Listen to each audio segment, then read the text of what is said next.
Gracias, presidente, compañeros, compañeras. Si bien saludamos que el Congreso y los congresos de los estados hayan avalado la reforma constitucional para añadir una nueva fracción al artículo 73 de la Constitución Política para facultar al Congreso de la Unión a expedir la ley general que establezca la concurrencia de la Federación, las entidades federativas, los municipios y, en su caso, las demarcaciones territoriales de la Ciudad de México en materia de derechos de las víctimas, estamos ante el extraño caso jurídico de esos que abundan en la legislación mexicana, en donde primero se aprueba la ley y luego se reforma la Constitución. Solo por mencionar la Ley General de Víctimas en vigor desde el 9 de agosto de 2013 y esta reforma constitucional de 2016. Esta reforma cumple con el propósito de ordenar la emisión de la legislación en materia de atención a víctimas y establece la obligación de las legislaturas locales de llevar a cabo las acciones necesarias para armonizar con la legislación general emitida sus legislaciones internas, en un plazo de 6 meses a partir de su publicación. Esta reforma también armoniza lo que previamente se establece en la reforma constitucional en materia de justicia penal del 2008 sobre un nuevo sistema para la impartición de justicia penal, mismo que amplió el apartado del reconocimiento al derecho humano de las víctimas. El artículo 20 constitucional, apartado C, enuncia los derechos de la víctima o del ofendido por la comisión del delito.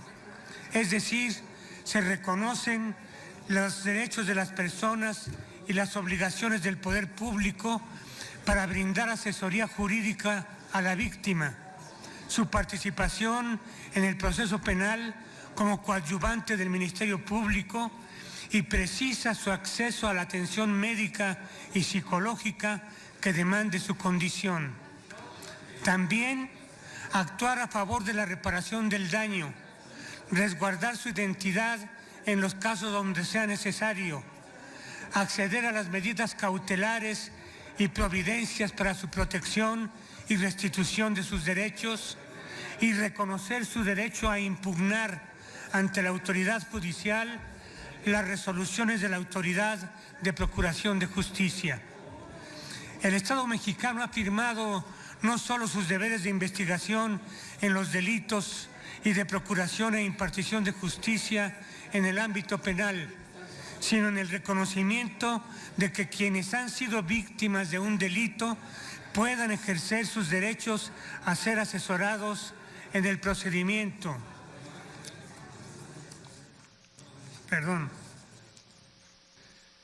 Y a coadyuvar con el Ministerio Público a actuar en el expediente, a recibir la atención médica y psicológica que requiera, a que se le repare el daño causado, entre otros. Apenas hace unos días, el pasado 26 de junio, se conmemoró el Día Internacional de las Naciones Unidas en apoyo a las víctimas de la tortura. Ayer, Amnistía Internacional publicó un informe en el que señala que la tortura y otros tratos crueles son constantes en la realidad mexicana y gozan de total impunidad. A pesar de los miles de denuncias presentadas desde 1991, únicamente 15 han concluido en sentencias condenatorias a nivel federal.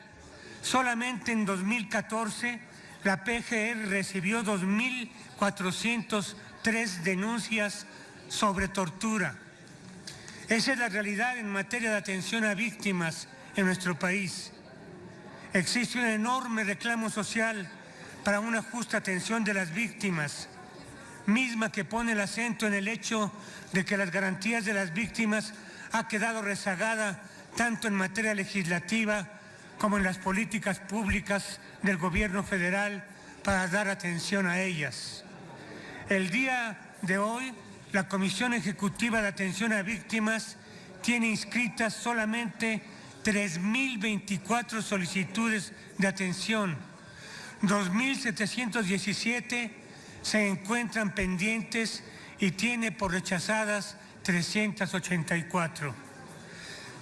De las solicitudes que la Comisión Ejecutiva tiene, 2.725 se refieren a delitos y 377 a violaciones a derechos humanos. Las solicitudes registradas pasaron de 793 en 2014 a 2.309 en 2015, es decir, 3 veces más, lo que por sí solo habla del grave problema de rezago en la atención a víctimas que padecemos. La mejor forma de anunciar esta declaratoria de reforma constitucional a favor del derecho de las víctimas de delito es que ocurra lo que en nuestro país parece una aspiración incumplible, que se cumpla con la ley. En esto el Grupo Parlamentario de Morena está comprometido. Gracias.